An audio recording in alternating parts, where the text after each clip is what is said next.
Complaint की, bank ने प्रसार भारती को दे दिया भाई आप भी इसकी चेक करा लो, जबकि इसकी क्वालिटी बैंक को करानी चाहिए थी। मैं कोई भी बिल्डिंग बनाऊंगा तो मेरा फर्ज बनता है कि मैं टाइम टू टाइम उसके सैंपल भरवा के चेक कराऊं। इन्होंने एक भी सैंपल नहीं भरवाया और पीएनबी वालों से अपने को बरी करा दिया इन लोगों ने।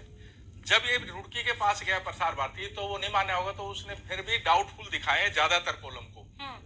अगर ये बैंक डायरेक्ट कराता तो हो सकता है और भी कुछ मिलता है। और बिल्डिंग गिर गई तो एफआईआर लॉन्च नहीं होनी चाहिए थी। बिल्कुल। और 25 करोड़ का मामला सीबीआई में जाना चाहिए था, लेकिन उन्होंने वही रफा दफा करके वही घुमाया। ठेकेदार को ही कह दिया कि आप जांच कीजिए। हाँ, ठेकेदार ने कराई, प्रसार भारती ने रुड़की से। हाँ। तो कुछ ना कुछ तो मिली भगत इसने वहां भी करी होगी कुछ दिखाने के लिए। और करोड़ों रुपए फालतू, 10-15 करोड़ रुपए के लगभग फालतू पैसा दिया हुआ है, तो पैसा कैसे बटा ही होगा ना, बंदर बाट की तरह। इस तरह के ये काम करते हैं।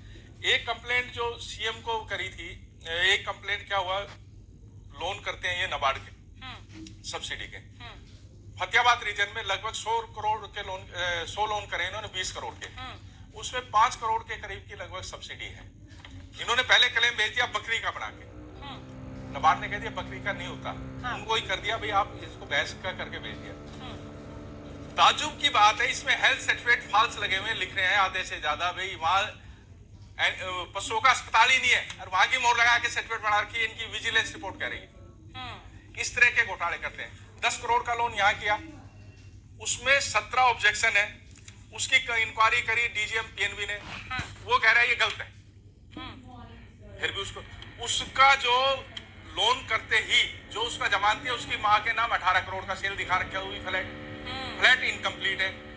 जो बेच रहे हैं उसको 2 करोड़ लोन दे दिया, 1 करोड़ का 25 लाख उसको ओडी कर दिया, ओवरड्यू होते हुए। उसका मकान भी कंप्लीट है, इलीगल उसमें ऑक्यूपेशन सर्टिफिकेट लगा हुआ है।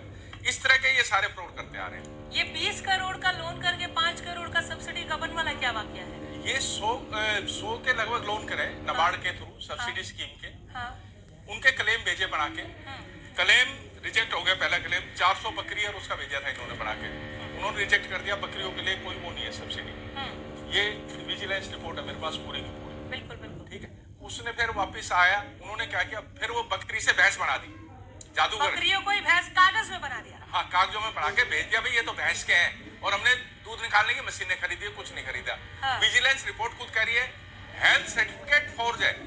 करोड़ रुपए 400 पे तो तुरंत एफआईआर होनी चाहिए थी, लेकिन मैनेजमेंट इसमें शामिल थी। एक के नंदार राजेश गोयल ने इन लोगों को छोड़ दिया, किसी को 4 इंक्रीमेंट कर दिए, किसी कुछ कर दिया, किसी को तो कुछ पनिशमेंट ही नहीं दिया। वो इनके खास थे जो जिन्हें अच्छा चढ़ा दिया। इस तरह के ये वारदात करते आ रहे हैं। जो रिपोर्ट मेरे पास है मुकेश जोशी, आप भी इससे परिचित होंगे कि सीएम फ्लाइंग की जांच रिपोर्ट में दोषी पाए गए और उसके बावजूद कोई एक्शन नहीं लिया गया। आपको क्या लगता है क्यों चुप है सरकार? ये तो सरकार का, ये तो कह रहे हैं हमने सरकार खरीद रखी है।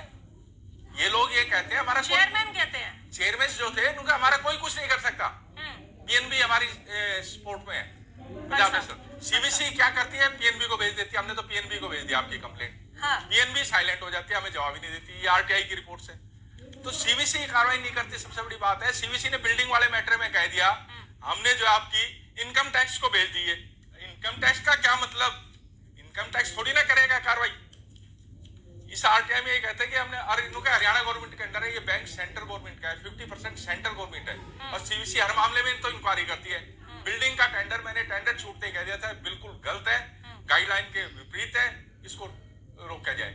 ना रोकने की बजाय इन्होंने तो ये आरटीआई 17 में मेरे को ये दिए, 2017 में की आपकी जो कंप्लेंट थी, मैंने आरटीआई मांगी भाई क्या किया मेरा, तो आपकी कंप्लेंट हमने इनकम टैक्स डिपार्टमेंट को भेज दी है और ये हरियाणा गवर्नमेंट के अंडर रहता है।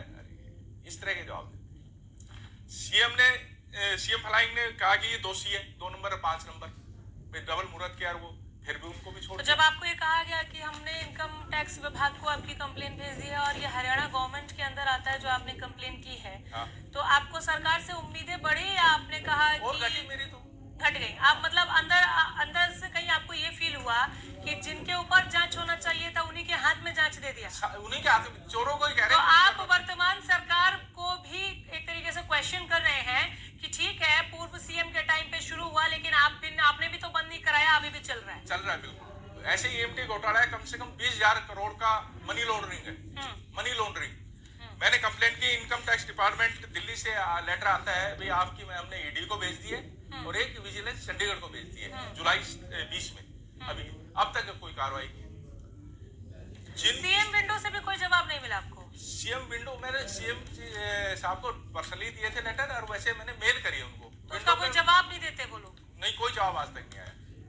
जब इस तरह से और इतने अरबों के घोटाले को लेकर कोई सवाल पूछा जाए तो हम देखते हैं कि नीचे से, पैर के नीचे से जमीन खिसक जाती है कि ये क्या हो गया। ये तो मामला सामने आ गया, हम उजागर हो गए, चूंकि आप तथ्यों के साथ, सबूतों के साथ बात कर रहे हैं। आपकी बात पर जो थोड़ी बहुत जांच हुई भी है उसमें भी ये कहा जा रहा है कि मुकेश जोशी ने अगर 600 करोड़ का बताया है तो ये 650 करोड़ से भी ज्यादा का हो, 600 से ज्यादा भी हो सकता है, 600 से भी ज्यादा का भी हो सकता है ना। यानी जांच में चीजें सामने आई हैं। खुद सीएम फ्लाइंग की टीम ने जांच में दोषी पा लिया, उसके बावजूद भी एक्शन का ना होना, क्या ऑप्शन बचता है? आपने इस्तगासे डाल लिया, आपने पीएमओ को लिख दिया, आपने सीएम को डायरेक्ट मेल किया, आपने सीएम विंडो पर डाल दिया, कहीं से कोई जवाब नहीं। अब क्या ऑप्शन कहीं से बचता जवाब आ रहा है, कहीं से नहीं आ रहा है, लेकिन मैं लास्ट तक लड़ूंगा। कहाँ से आया जवाब आपको? इनकम टैक्स डिपार्टमेंट से आया। जैसे वही तो कि हरियाणा सरकार के हाथ में है, हाँ। सरकार करेगी। नहीं, इनकम टैक्स डिपार्टमेंट ने तो ईडी चंडीगढ़ को, विजिलेंस चंडीगढ़ को भेज दिया इनकम टैक्स डिपार्टमेंट को। और कब की बात है ये अभी 20 में, जुलाई 20 में, 20 जुलाई में। उसके बाद कोई एक्शन नहीं, अभी नहीं। तो ये इतनी धीमी रफ्तार क्यों? आपको क्या समझ में और आता है? इसमें कोई मेल आईडी या नंबर नहीं दिया कि मैं कांटेक्ट किससे करूँ, आप आगे कांटेक्ट उससे करना। अच्छा, कुछ तो देते भाई इससे नंबर पे या इस पे करना, हाँ, कोई नंबर नहीं। तो ये खाना पूर्ति सा लगा आपको? मैं तो जब तक कार्रवाई नहीं होगी, जुलाई से अब दिसंबर, अक्टूबर, नवंबर जा रहे एक बात आपने और कही थी कि सीबीआई से आपको एक फोन आया था, उसको भी एक टाइम हो गया फोन आया काफी टाइम थी, मैंने करी। अभी कल भी मैंने फोन किया उनको, भाई मेरी कंप्लेंट्स का क्या कर रहे हो? उनका जो डेप्यूटी ऑफिसर है वो अभी आया नहीं है, हो सकता है कल परसों में आ जाए, तो मंगलवार को एक बार फिर बात कर लेना।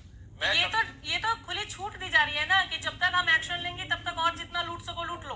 बिल्कुल, लूट तो बंद नहीं हुई। एक वाक्य ये देखो ना, फ्रॉड बिल की कंप्लेंट की, हाँ, फ्रॉड बिल साबित हो गया, इनका इस नाम का कोई होटल नहीं है, ये तो घर का एड्रेस है।